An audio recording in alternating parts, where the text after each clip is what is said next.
satu nanti apakah secara bersama-sama mereka akan mempengaruhi Y itu signifikan atau enggak. Kemudian LO5 itu menguji secara parsial, berarti secara satu persatu antara variabel X1 ke Y dengan variabel X2 ke Y gitu dibandingkan. Lalu kita akan menganalisis residual untuk evaluasi asumsi analisis regresi berganda, kemudian mengevaluasi pengaruh variabel independen yang berkorelasi, lalu mengevaluasi dan menggunakan variabel independen kualitatif, kemudian menjelaskan kemungkinan interaksi antar variabel bebas, dan menjelaskan regresi bertahap. Oke, ini untuk pertemuan ini kita hanya bahas setengah bab dulu aja. Baik, di sini karena udah saya jelaskan berganda tadi maksudnya adalah variabel independennya itu lebih dari satu, sehingga garis regresinya itu menjadi berganda ya. Berganda itu artinya lebih dari satu.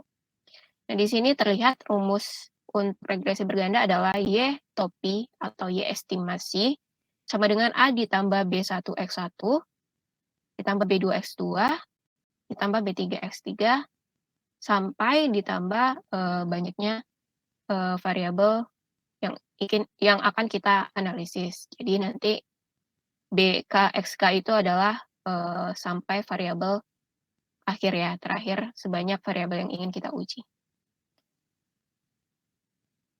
Penjelasannya di sini X1 sampai XK adalah variabel independennya. Kemudian A adalah titik potong Y-nya. Kemudian B1 adalah nilai kemiringan bagi variabel X terhadap Y-nya.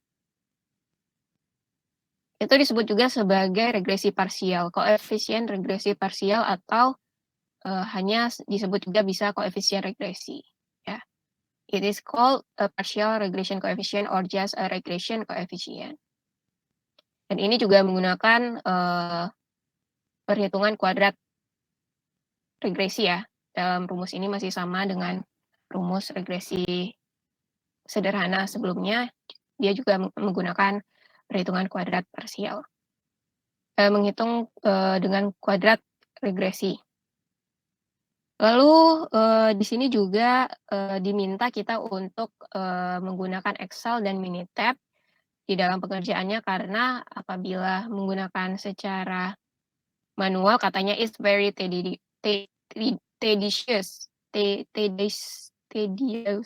apa ya bacanya, tedious. Itu artinya berarti kita perhitungannya itu agar lebih efisien dan tidak menghabiskan tenaga, kita dianjurkan untuk menggunakan Excel aja. Menghitung nilai A dan nilai B.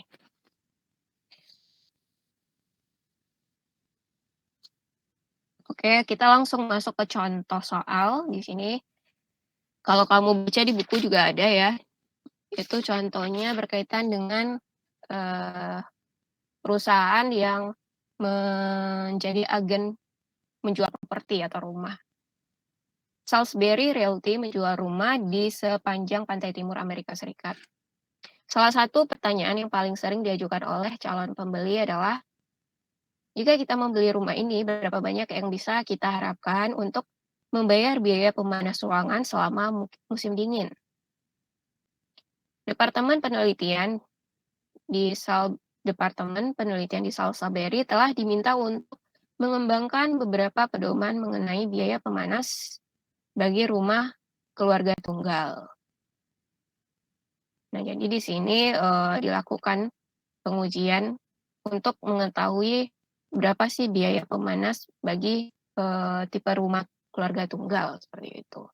Di mana departemen ini menentukan 3 variabel yang diperkirakan memiliki hubungan dengan biaya pemanasannya. Yang pertama, suhu rata-rata harian di luar. Yang kedua, jumlah inci sekat di loteng. Dan yang ketiga, usia tungku dalam hitungan satuan tahunan ya. Jadi di sini ada 3 variabel. Yang pertama suhu, yang kedua sekat loteng, yang ketiga adalah usia tungkunya, usia tungku pemanasnya. Nah, di sini sudah ada data berkaitan dengan masing-masing variabel. Yang pertama ada data, biaya pemanas, yang kemudian data suhu dalam, skala Fahrenheit ya, kalau di Amerika skala Fahrenheit. Kemudian sekat loteng dalam satuan inci, dan yang terakhir itu variabel usia dalam satuan tahun. Jadi di sini diambil sampelnya yaitu sebanyak 20 rumah, yang kemudian nanti akan diuji ke dalam analisis regresi berganda. Kenapa jatuhnya regresi berganda? Karena di sini variabel X yang akan diuji adalah 3. Jadi ini lebih dari 1 sehingga pengujiannya lebih tepat menggunakan regresi berganda.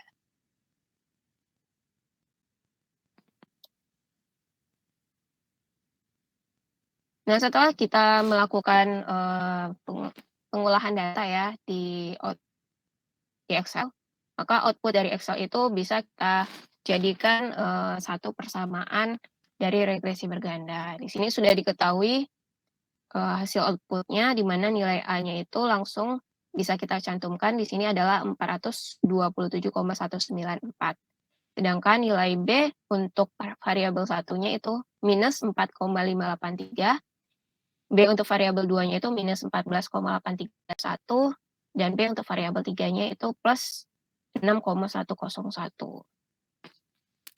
Ini diambil dari mana nilainya? Yaitu dari output Excel. Dan bisa dari Minitab juga. Untuk Excel dia itu pada kotak,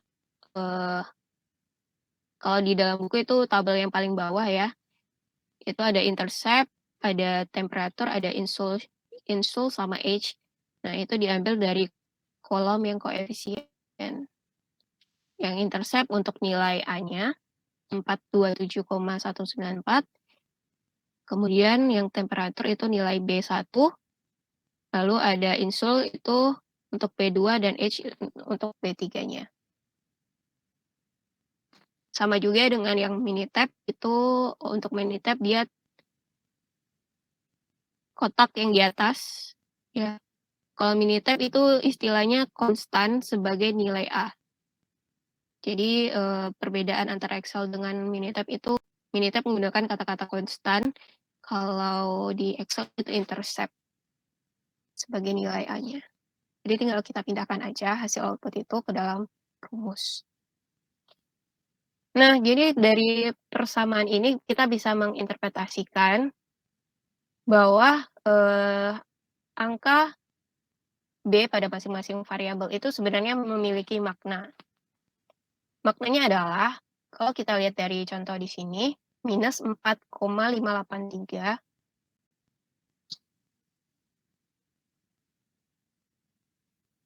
itu menunjukkan bahwa hubungannya itu adalah negatif, ya. Hubungannya negatif, artinya berarti apabila terjadi penambahan nilai pada X1, maka ia akan menambah nilai Y sebanyak minus 4,83. Artinya apa? Artinya semakin tinggi nanti nilai variabel satunya, maka dia akan mengurangi nilai Y sebanyak minus 4,83. Tuh. Lalu juga sama dengan nilai B2, itu interpretasinya adalah minus 14,831 menunjukkan bahwa semakin bertambahnya variabel X2, maka dia akan mengurangi nilai Y sebanyak 14,831. Nah, untuk yang B3 ini plus 6,101. Berarti interpretasinya adalah semakin bertambahnya nilai X3, maka dia akan menambah nilai Y itu sebanyak 6,101. Ya, berarti semakin besar usia tungku, berarti nanti biaya untuk pemanasnya akan meningkat sebesar 6,101. Seperti itu. Itu cara menginterpretasikannya.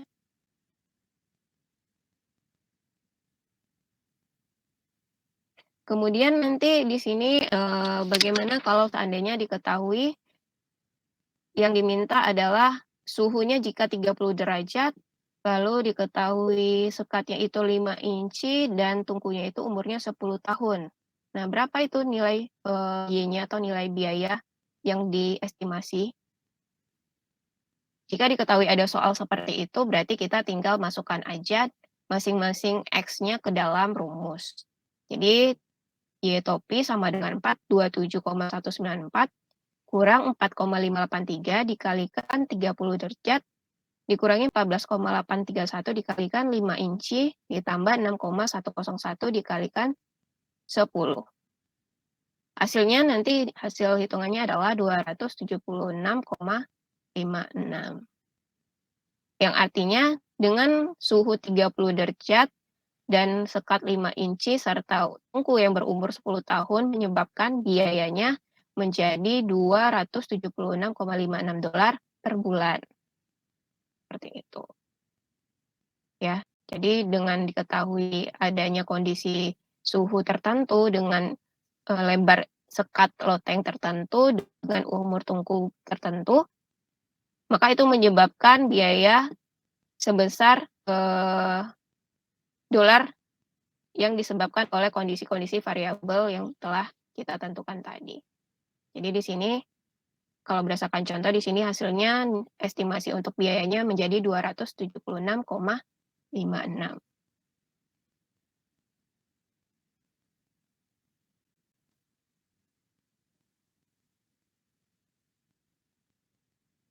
Nah ini dia, kalau kita mengambil angka dari luaran atau output Minitab dan Excel. Jadi kita ambil angka dari kolom koefisiennya. Oke, lanjut ke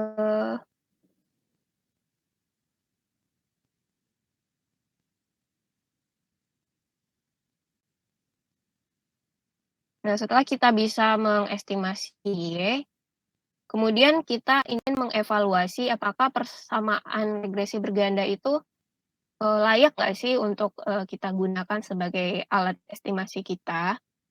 Nah, caranya adalah dengan melihat nilai kesalahan standar estimasinya ya, atau SSE-nya.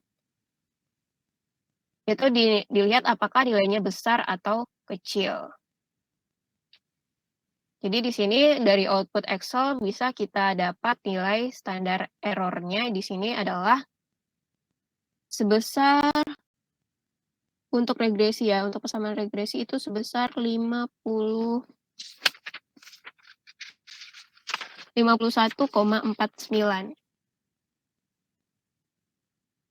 Artinya, dengan menggunakan persamaan ini ada kemungkinan kita itu keliru sebesar $51,04 mata uang. Jadi, standar error ini, menginterpretasinya sebagai, nilai satuan dari Y. Jika Y-nya itu adalah biaya dan satuannya itu adalah dolar, berarti standar error ini menunjukkan tingkat kekeliruan kita itu adalah nanti sebesar nilai biayanya, yaitu $51,04. Artinya apa? Artinya misalnya tadi, hasil hitung kita kan $276,56 ya, biaya hasil perkiraan kita berdasarkan rumus regresi ini 276,56. Namun, persamaan ini, memiliki standar kesalahannya, yang mana standar kesalahannya itu adalah 51,049. Artinya dari, 276 nanti kemungkinan ada tidak tepat itu biayanya sebesar $51. Nah itu, pengaruh standar, error itu subjektif ya bagi setiap orang. Bisa orang memperkirakan itu terlalu besar nilainya, bisa itu tidak besar. Jadi itu tergantung dari si perusahaan Salsaberi ini sendiri.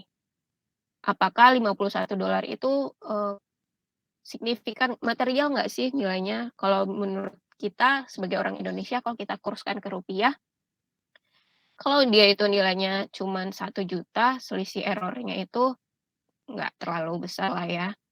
Tapi nggak tahu kalau misalnya bagi beberapa orang 1 juta mungkin mahal. Nah itu subjektif. Jadi standar error itu nilainya besar atau kecil itu sebenarnya subjektif. Tidak ada ukuran eee, yang standar untuk menentukan itu besar nilainya atau kecil nilainya, seperti itu.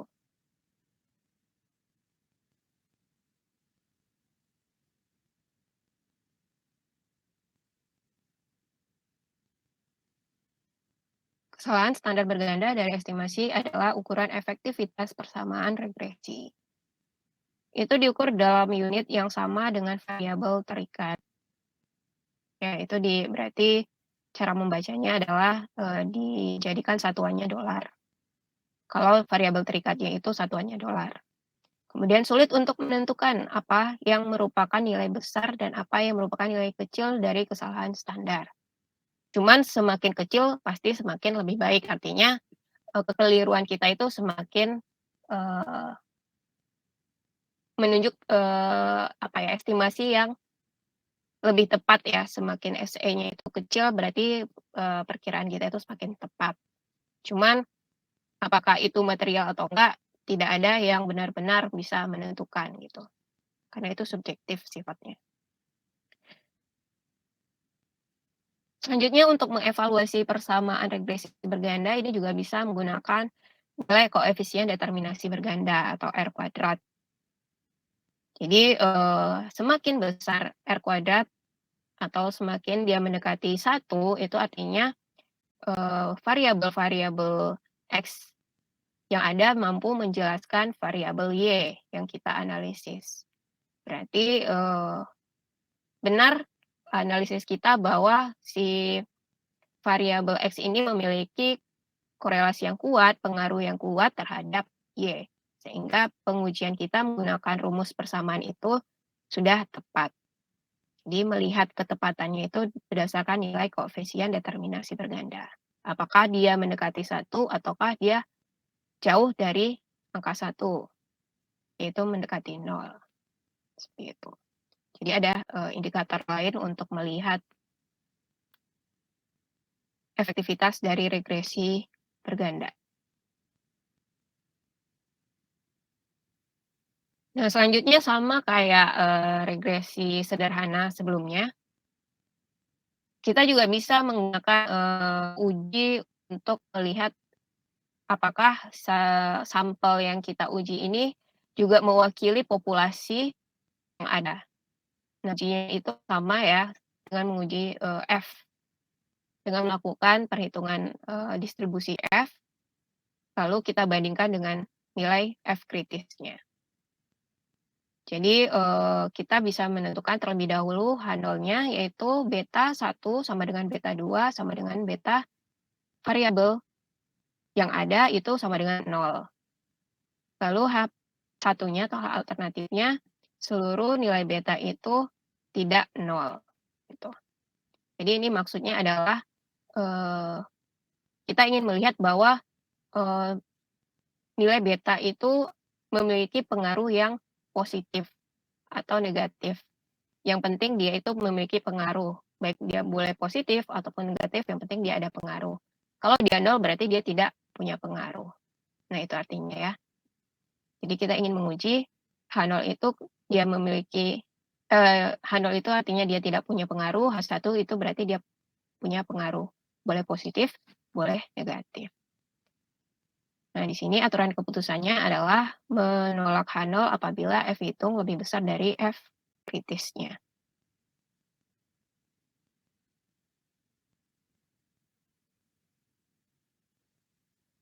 Nah, setelah kita uji output, running data dengan Excel, kita memperoleh output dari Excel itu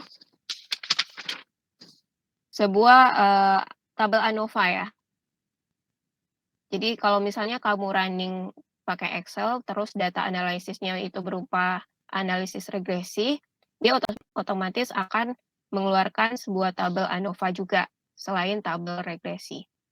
Nah, dari tabel ANOVA itu kita bisa menguji atau bisa melihat hasil uji distribusi F-nya. Jadi nanti ketahuan nilai F hitungnya berapa, terus kita bandingkan dengan F kritisnya. Nah, untuk contoh ini F kritisnya itu sendiri adalah 3,24 ya, 3,24. Nah, F hitungnya berapa?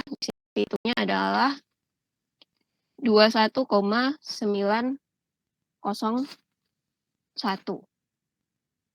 Jadi F hitungnya jauh lebih positif ya, lebih arah ke kanan, jauh lebih besar dibandingkan F kritisnya itu 3,24. Berarti dapat disimpulkan H0-nya ditolak dan menunjukkan bahwa H alternatif diterima. Artinya terdapat hubungan atau pengaruh masing-masing variabel terhadap Y secara bersama-sama. Jadi pengujian F distribusi F ini adalah bisa disebut sebagai pengujian simultan. Orang biasanya nyebutnya simultan karena apa? Karena ingin menguji secara bersama-sama si variabel bebas yang ada terhadap variabel terikatnya. Jadi apakah secara bersama-sama variabel X itu memiliki pengaruh terhadap variabel Y.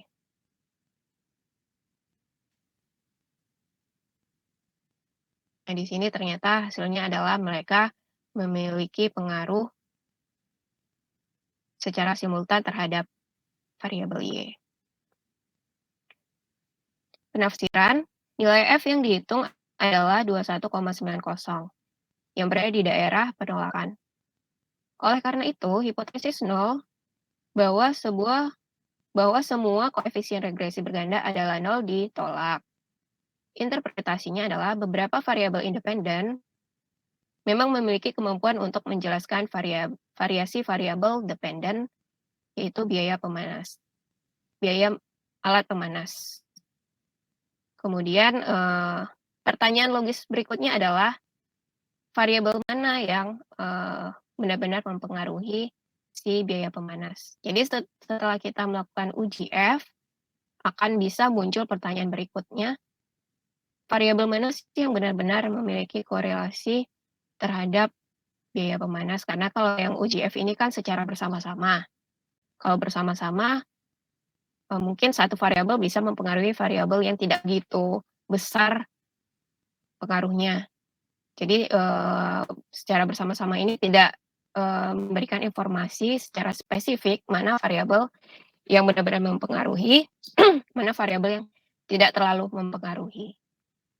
Nah, untuk mengetahuinya kita bisa melakukan uji regresi individual. Uji regresi individual itu menggunakan uji T. Jadi kita menguji satu persatu dari variabel X yang ada terhadap Y. Sama ya, ini menggunakan penentuan H0 dan H1 itu sama dengan 0 atau tidak sama dengan 0. Artinya apakah beta dari variabel yang ingin kita uji, variabel bebas yang ingin kita uji itu punya pengaruh atau enggak, gitu loh. Kalau dia punya pengaruh berarti tidak sama dengan 0, kalau dia tidak punya pengaruh berarti dia sama dengan 0. Maka kita bisa mengujinya dengan menentukan terlebih dahulu T hitung, lalu dibandingkan dengan T tabelnya. Ini kita karena punya 3 variabel X, yaitu variabel sekat ya, kemudian ada variabel usia dan variabel temperatur, berarti ada 3 kali uji individu.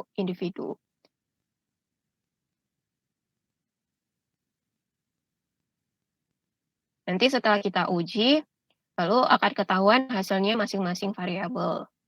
Nah, apakah dia berada di daerah penolakan H0 ataukah dia berada di daerah penerimaan H alternatif. Di sini titik kritisnya setelah ditentukan yaitu 2,120 untuk titik plus dan titik minus. Artinya apabila dia berada di bawah 2,120 atau di atas minus 2,120 artinya H0 diterima. Namun apabila dia di atas 2,120 dan di bawah minus 2,120 artinya H1 yang diterima.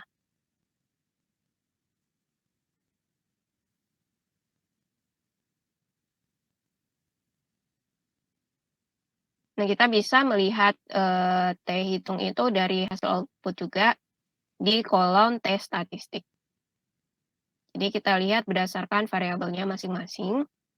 Kalau untuk temperatur, hasil T statistiknya adalah minus 5,934, sedangkan, sekatnya minus 3,119, dan untuk usianya itu plus 1,521. Nah, masing-masing nilai ini kita bandingkan dengan, T kritisnya ya. Nah, setelah kita bandingkan ternyata hanya temperatur dan sekat aja yang berada di luar dari titik kritis. Artinya berarti temperatur dan insulation ini atau sekat ini masing-masing itu memiliki pengaruh kepada Y. Sedangkan untuk usia, secara individu dia tidak memiliki pengaruh terhadap Y karena dia berada di area menerima H0. Seperti itu. Jadi dari pengujian ini kita bisa tahu bahwa variabel age atau usia itu ternyata bukan variabel yang bisa mempengaruhi biaya. Keputusannya apa? Keputusannya kita bisa menyingkirkan atau menghapus atau tidak lagi menggunakan data usia sebagai pertimbangan dalam menentukan biaya alat pemanas ruangan, ya. Nah, kalau kita mempertimbangkan untuk menghapus, data usia alat pemanas, berarti di sini kita memiliki data 2 variabel aja. Nah, untuk data 2 variabel aja ini setelah kita hapus usia, maka kita perlu merunning kembali data yang ada dari 2 variabel X dan 1 variabel Y untuk melihat lagi pengaruh yang baru setelah kita hapus usia. Karena seperti yang saya bilang, banyaknya variabel itu mempengaruhi nilai beta atau nilai B dari masing-masing variabel. Nah, di sini hasil output-nya adalah kita bisa lihat ya koefisiennya itu minus 5,1499 untuk temperatur dan minus 14,718 untuk sekat.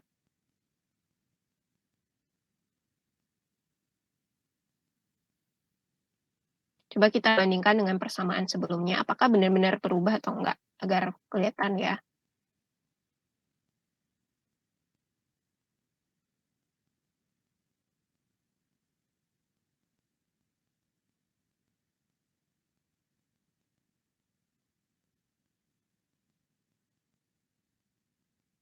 Terlalu jauh.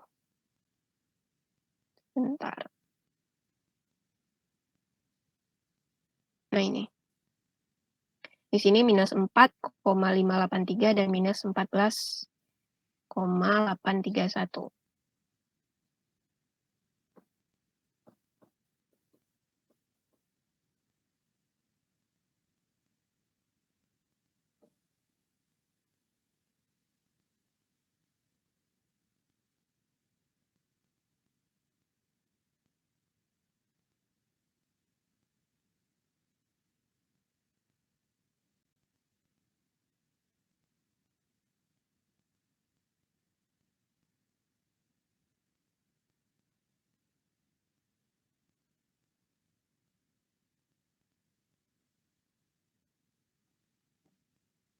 Oke, ini yang setelah kita hapus menjadi minus 5,1499 dan minus 14,718.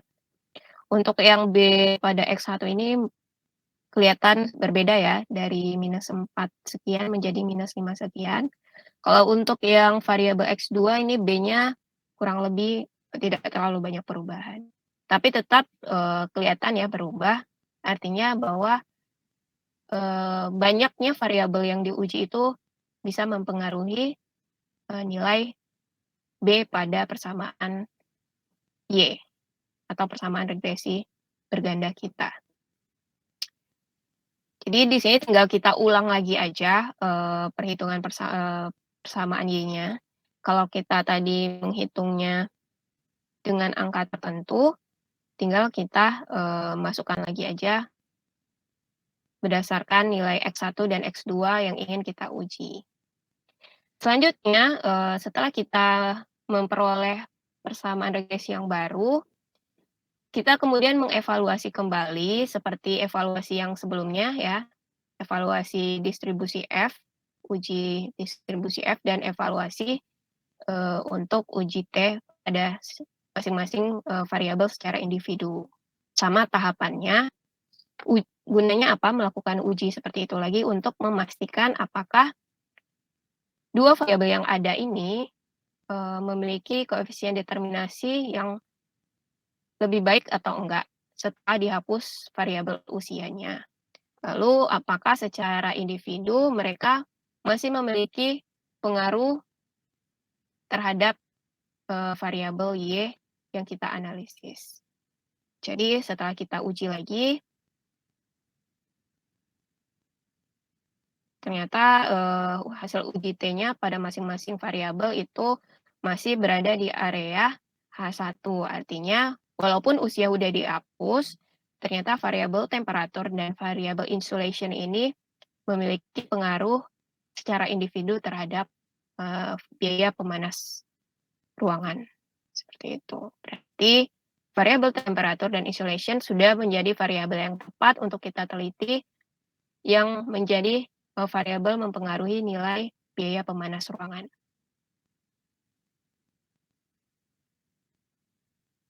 seperti itu. Jadi untuk hari ini, pembahasan kita hanya bagaimana apabila variabel yang ingin kita uji itu lebih dari satu variabel bebas. Nah, apakah masing-masing variabel bebas itu punya porsinya masing-masing nggak sih terhadap nilai Y kita, Y yang ingin kita ketahui. Jadi, untuk variabel yang tidak memiliki porsi itu terpaksa harus dihapus dan kembali lagi kita lakukan pengujian yang sama untuk variabel yang tersisa. Itulah pembahasan hari ini ya, melakukan pengujian analisis regresi berganda dan pengujian, kalau di dalam alat statistik itu namanya uji, fit model ya, namanya fit model. Menghapus variabel yang tidak memiliki pengaruh, itu artinya menentukan model yang fit, yang cocok sebagai penentu nilai variabel Y. Di penghapusan variabel itu namanya fit model test. Itu. Kira-kira ada yang mau ditanyakan?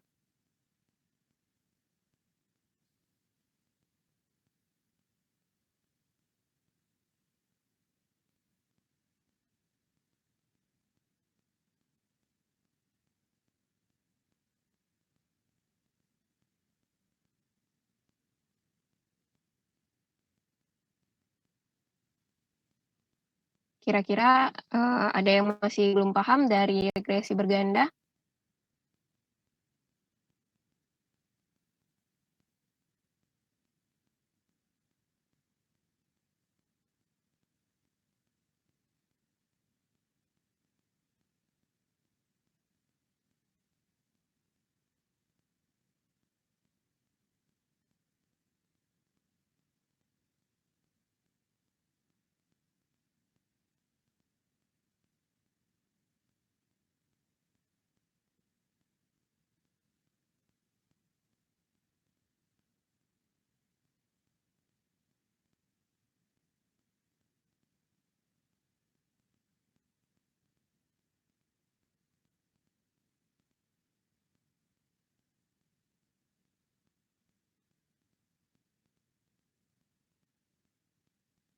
Ada yang mau ditanyakan kira-kira? Kalau sudah paham, saya beri tugas untuk pertemuan selanjutnya.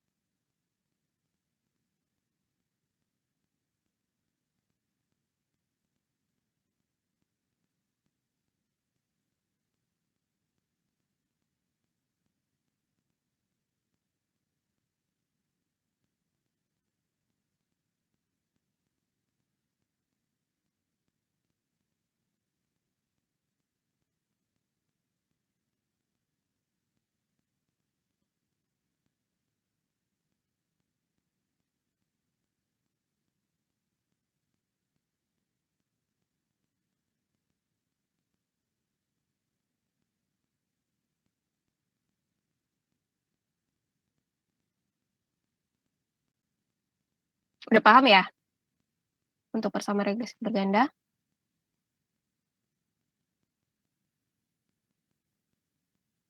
Jadi untuk regresi berganda itu ada pengujian F yang ditujukan untuk melihat, apakah, variabel X yang ada, yang lebih dari satu itu secara bersama-sama memiliki, mampu, mmm, mempengaruhi variabel Y. Lalu kita menguji secara parsial. Secara parsial itu untuk melihat apakah variabel X secara individu itu memiliki kemampuannya sendiri di dalam mempengaruhi variabel Y, gitu. Lalu ada, cara mengevaluasi apakah persamaan regresi berganda ini tepat atau tidak, itu dilihat dari nilai standar error dan, nilai koefisien determinasi, gitu ya.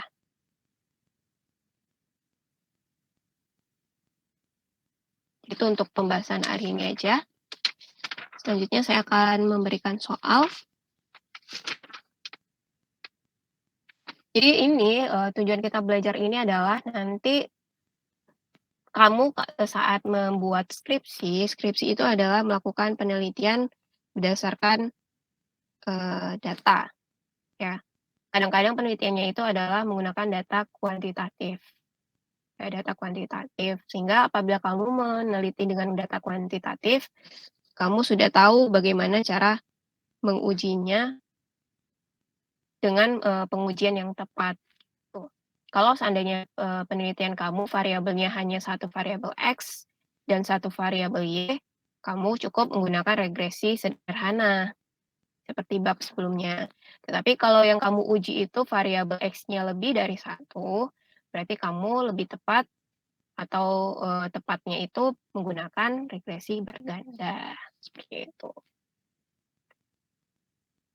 Jadi kita belajar ini gunanya nanti bisa digunakan sebagai, penelitian akhir kamu, tugas akhir bagi anak-anak sarjana itu yang berupa skripsi. Nah, kalau dicontoh di buku ini kan aplikatifnya ke perusahaan ya. Tapi kalau untuk skripsi nanti itu lebih kepada fenomena-fenomena di bidang akuntansi. Contohnya apa? Misalnya nih kayak di akuntansi itu biasanya kan laporan keuangan itu yang jadi concern adalah nilai laba. Nah, apa sih sebenarnya mempengaruhi nilai laba? Kalau rumus laba itu kan pendapatan dan beban ya. Nah, biasanya pendapatan itu dan beban itu dipengaruhi dari, kebijakan-kebijakan, akuntansi. Kebijakan akuntansi yang ada. Jadi kamu bisa tuh menguji apabila satu perusahaan ini menggunakan kebijakan akuntansi A, sedangkan perusahaan yang B menggunakan kebijakan akuntansi B, apakah itu mempengaruhi nilai laba? Nah, itu bisa diuji. Itu contohnya kalau untuk akuntansi. Bisa juga dengan, bidang akuntansi yang lain seperti audit, lalu juga ada berkaitan dengan, GCG, itu juga bisa dianalisis dan kita teliti. Kalau untuk bidang audit, nanti kalau misalnya ada yang interest sama auditing, kamu bisa menguji apa sih yang mempengaruhi kualitas audit. Nah, variabelnya apa-apa aja, terus setelah kamu dapat datanya, kamu running dengan menggunakan persamaan regresi atau analisis regresi, seperti itu. Jadi umumnya kalau untuk skripsi itu memang menggunakan regresi berganda. Jarang, mahasiswa menggunakan regresi sederhana karena tantangannya terlalu mudah ya. Jadi minimal itu 2 variabel atau lebih.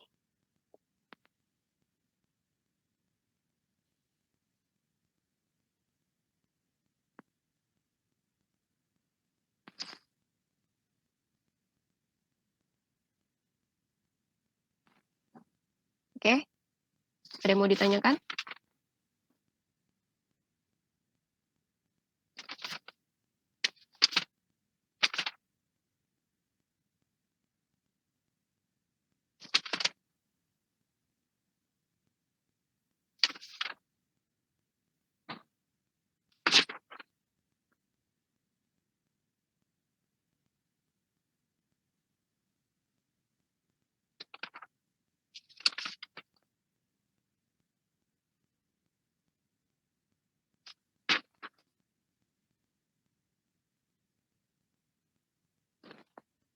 Kalau tidak ada, untuk tugas minggu depan saya minta kamu mengisi survei, nanti saya akan, berikan survei semacam Google Form ya.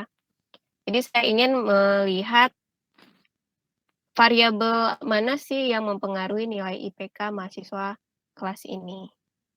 Jadi nanti ada survei, yang meminta kalian untuk mengisi data IPK, kemudian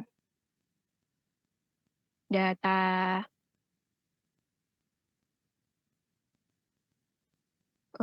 variabel lama belajar, kemudian data mengenai banyaknya referensi belajar mahasiswa, lalu ingin melihat, apakah kelengkapan gizi juga mempengaruhi IPK mahasiswa. Nah itu, jadi saya di sini ingin mengumpulkan data itu, nanti setelah kayak saya kumpulkan berdasarkan survei, data itu yang kalian olah dengan menggunakan regresi berganda. Nah, jadi, di sini, saya ingin memberikan praktek langsung gimana sih cara mengumpulkan data dan bagaimana cara mengolah data yang udah dikumpulkan. Jadi kebanyakan data itu bisa diperoleh dari survei atau bisa diperoleh dari, data-data yang sudah tersedia oleh, lembaga-lembaga penyedia data. Nah, kalau survei berarti kan itu data langsung dari si penelitinya yang mencari, informasi. Nah, di sini yang saya ingin tahu itu variabel apa sih yang mempengaruhi IPK mahasiswa? Setelah saya pikir-pikir, yang mempengaruhi itu mungkin variabel lama belajar, itu dilihat dari satuannya banyak jam perharinya. Kemudian variabel referensi belajar. Jadi, referensi belajar itu bisa berupa buku, bisa berupa, seminar, ikut-ikut seminar, bisa diskusi dengan teman, bisa diskusi dengan dosen. Jadi nanti akan, eee, banyaknya referensi akan menentukan, nilai dari, variabel itu. Saya perlihatkan ya, di sini. Nih misalnya nih, saya nggak minta nama, cuman minta namanya aja, tapi nanti ketika saya share datanya untuk kalian olah, saya akan merubahnya jadi A, B, C, D, E, sampai mahasiswa yang terakhir. Nah, di sini misalnya nih nanti kamu isinya IPK kamu sekarang itu per semester kemarin itu 3,5 misalnya. Terus, variabel X yang mau saya teliti di sini lama belajarnya berapa jam satu hari. Misalnya kamu belajar itu 3 jam satu hari, itu termasuk kuliah ya, termasuk kuliahnya. Terus, untuk variabel banyak referensi belajar, di sini semakin banyak referensinya, maka nilainya semakin besar. Jadi, misalnya di sini buku, saya udah nentuin ya, di sini referensinya buku, teman diskusi, bertanya dosen, googling, dan seminar. Kalau kamu cuman referensinya buku aja, kamu isi satu. Kalau bertanya dosen dan googling itu berarti 3. Ya. Kalau kamu cuman, buku dan seminar itu artinya 2, seperti itu. Jadi, isi aja sesuai kenyataan kamu yang kamu lakukan sehari-hari. Lalu, kelengkapan gizi. Jadi menurut saya, orang itu belajar kalau bisa belajar kalau dia kenyang. Cuman kenyang itu kenyang yang bergizi ya. Artinya kalau kamu makan nasi aja yang banyak itu pasti ngantuk. Oke, jadinya belajarnya nggak konsentrasi. Jadi di sini saya ingin bikin, meminta data apakah kamu makan itu lengkap nggak karbo, protein, dan vitaminnya. Kalau lengkap bikin 3, kalau karbo, protein aja tanpa vitamin bikin 2, gitu. Selanjutnya nanti saya minta juga frekuensi refreshing kamu. Karena menurut saya mahasiswa yang tidak stres, itu pasti mahasiswa yang, kalau mengerjakan sesuatu dia bisa fokus. Nah, supaya tidak stres, dia harus butuh refreshing. Makanya saya tanya di sini frekuensi pikniknya dalam 1 semester berapa? Apakah, 1 semester itu kan hitungannya, 6 bulan ya, apakah dia 6 kali, atau hanya 4 kali, atau cuman sekali aja? Nah, silakan diisi nanti. Yang terakhir itu lama jam tidur.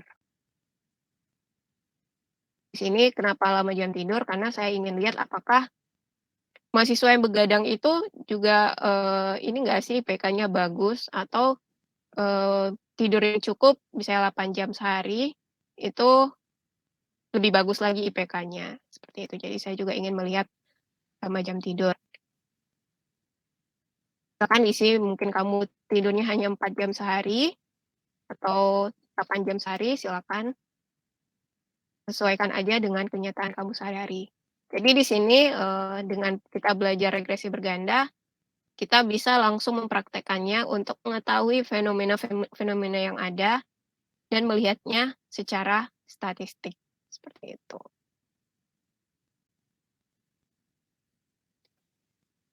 Ya. Nanti silakan kamu isi sekarang, lalu datanya nanti saya rekap, dari data itu kamu kerjakan sebagai analisis regresi. Kira-kira ada pertanyaan?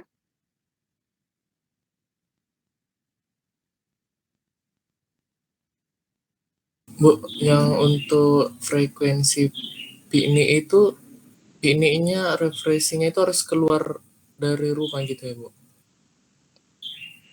Di sini saya, mungkin saya batasin ya, piknik itu artinya, piknik yang langsung benar-benar kamu, bebas dari rutinitas. Misalnya kayak kamu ke pantai, atau naik gunung, atau hiking ke mana gitu, itu dikatakan piknik. Tapi kalau misalnya kamu cuma nongkrong ke kafe sama teman-teman, itu, tidak dikatakan piknik ya.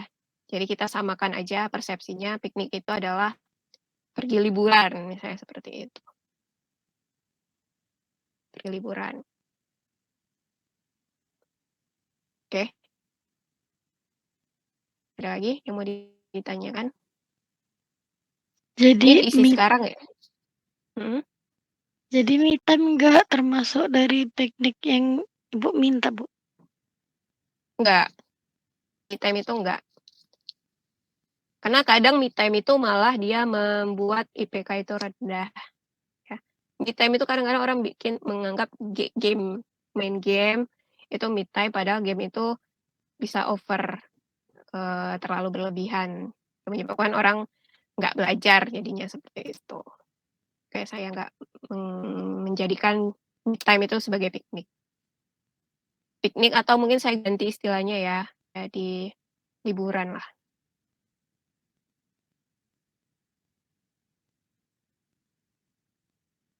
Gimana?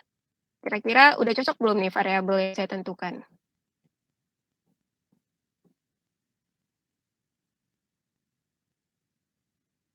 Atau ada mau menambahkan lagi variabel yang lain yang mempengaruhi IPK mahasiswa?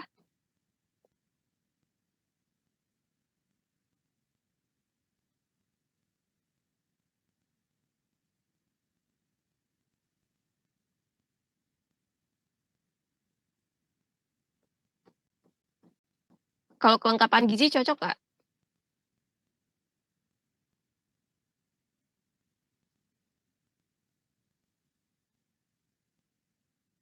Kira-kira cocok nggak ya?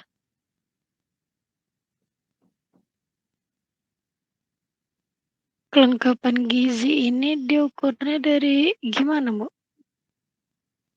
Dari jenis, makanan aja. Jadi kayak misalnya kalau kamu lengkap tuh, misalnya sekali makan kamu ada karbo, ada protein, ada vitamin. Karbo itu nasi ya, tapi nggak harus nasi, bisa roti. Kemudian proteinnya itu bisa telur atau daging ikan. Terus vitaminnya itu berarti sayur dan buah. Nah, Bu, misalnya dalam kalau yang kelengkapan gizi itu bisa nggak, Bu, kalau kita ganti 4 sehat 5 sempurna, Bu, gitu? Lebih apa, Bu? 4 sehat itu apa aja berarti? Nasi, ikan, sayur kayak buah-buahan, terus 5 sempurna kan ada susu gitu, Bu. Susu kan kadang mempengaruhi juga kadang. Susu. Oke, susu boleh. 5 itu apa? 4 itu apa? Karbo, protein, vitamin, apa lagi? Yang 4 set itu kan Bu, nasi, terus lauk, sayur sama buah-buahan. 5 sempurna susu gitu Bu. Enggak Oh, dibagi-bagi Bu. soalnya nasi itu terlalu